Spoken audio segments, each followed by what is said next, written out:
Our media and politicians desperately want to paint what is happening with regards to the US and Israel attacking Iran like they are attacking Russia. Only that very clearly that the reality is quite the opposite. Take, for example, the initial so-called preemptive attack. The idea that Israel are now right for this attack based on a preemptive self-defense. Like there are literally memes after memes after memes with Netanyahu being lampooned for preemptively self-defending himself for causing a war that he himself started.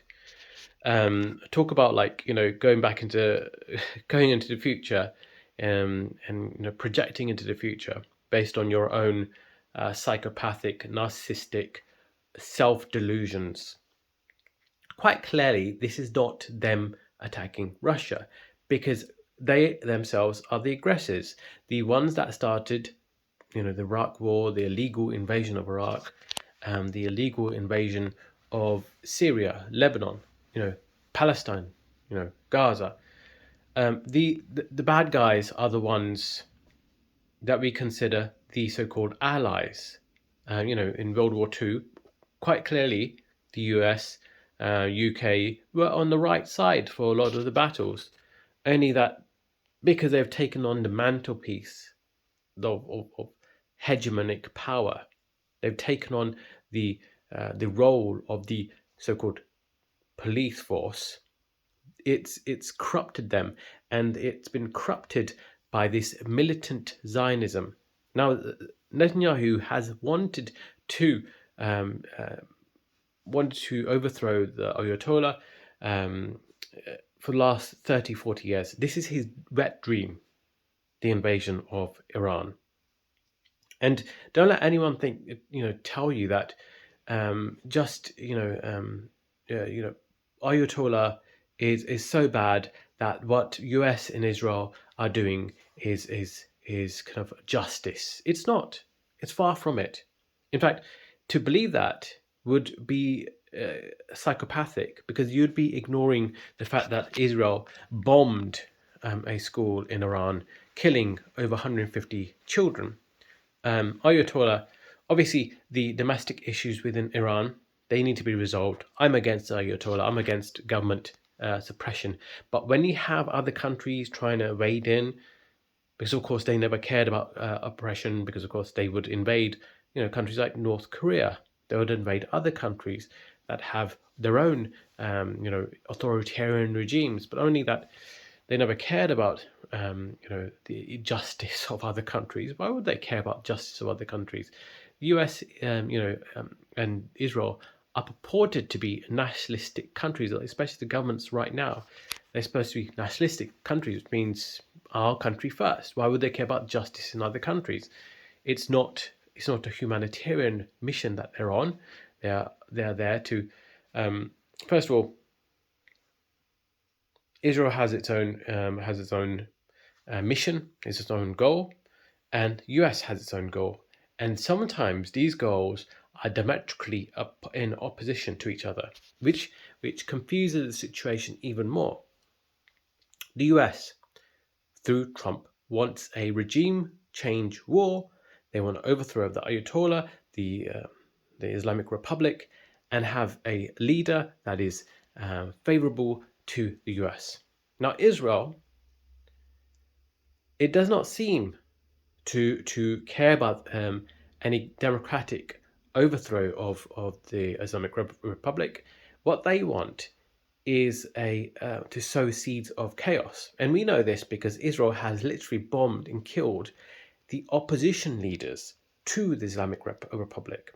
So make that make sense. They've killed the opposition politicians, and obviously there are favorable pro-Israel politicians like Reza, the Shah, the kind of the son of the previous Shah.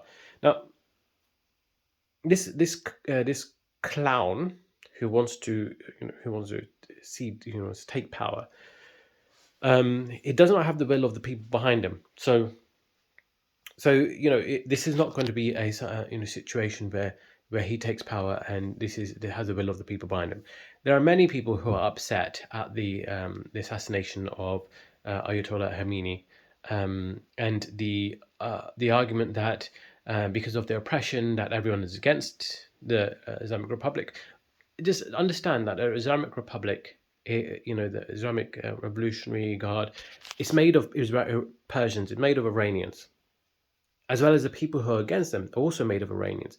It's a domestic, it's a localized issue to Iran, and any kind of interference, any kind of way of repainting the narrative to show that it's um, you know, to show that the US or Israel are there to bring justice to the people of Iran, whilst killing Iranians, is complete. It makes no sense, and it's obviously a big lie. It was never about justice. If it was about justice, they would not have killed already 1,000 civilians in Iran.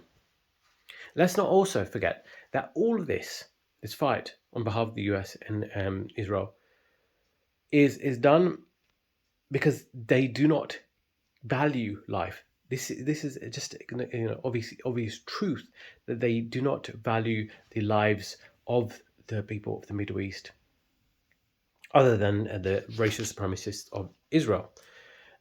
This is clearly shown because, of course, the US and Israel have backed the Kurdish separatists in order to use them as a pawn to sow seeds of civil unrest in the country, and so therefore have infighting between people of Iran, the Kurdish separatists, and the Islamic Republic. And this works in Israel's favor because if you have civil war, you're not going to have any unified force to take on Israel, to oppose Israel. So that's also another issue there. They want to create a situation like the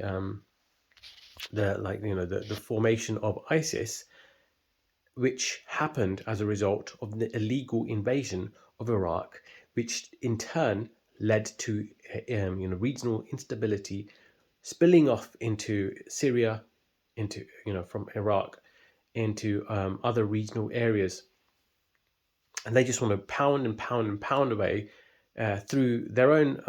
Israel wants to pound away at Iran, whilst using these kind of pawns for their own benefit, making use of internal disagreements and amplifying those disagreements.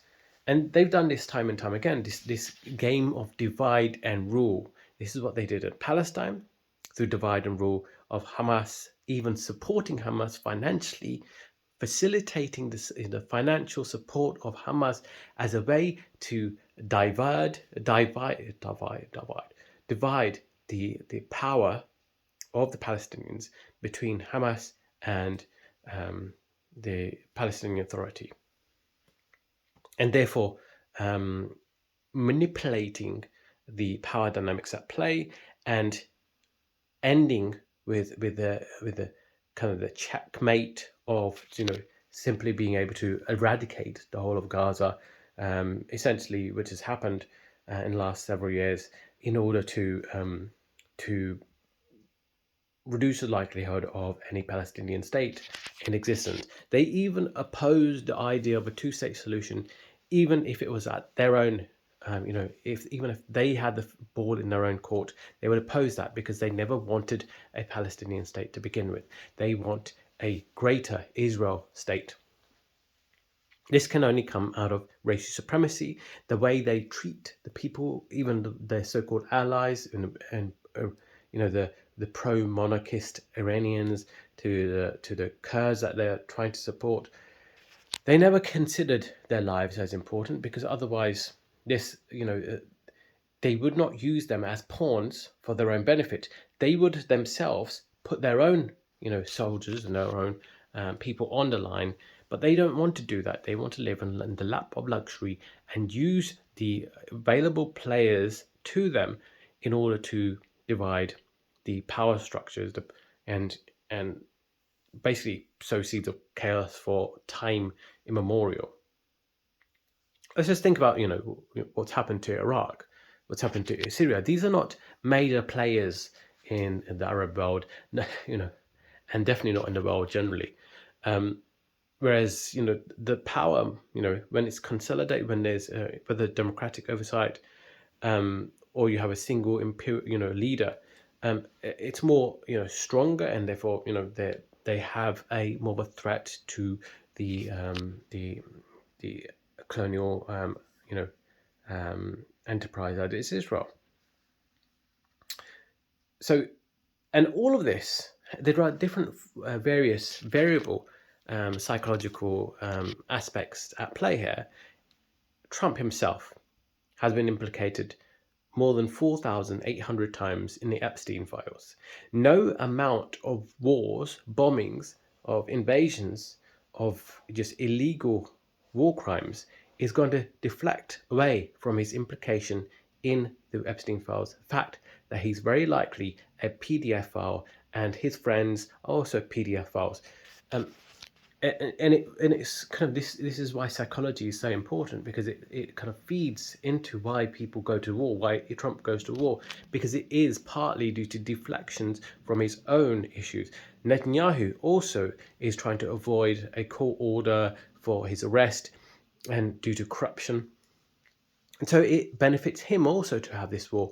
Nonetheless, none of these people care about the people of the Middle East, the Palestinians. They never cared about the Iranians. They never cared about the lives of the people on the ground, because they are inherently racist, and they are making use of whatever is available to them, the benefits that can be acquired, the resources that are on the table as a result of their illegal invasion, and they are trying to. They understand that Napoleon, the military imperialist leader of historical France, said that when there is instability, or rather, he didn't say this, but it reflects the kind of the ideology of these kings. Is that a king, when there's instability in his country, what he does is he goes to war, which essentially means that there's a way to consolidate power. There's a way to deflect from your own issues in your own country,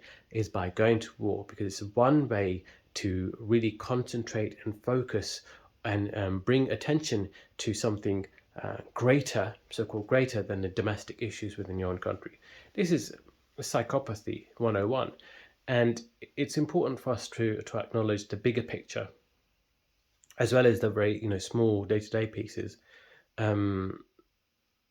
There is there is a psychology at play from an individual point of view, but there's also the bigger picture of how these regional players in the world, like Israel, they operate under an ideology of might makes right, as a result of historical anti-Semitism. There's no doubt about that. They've internalized it, and they've used it as a weapon to justify anything, any kind of violence. And it's turned out that they themselves are the new monsters now.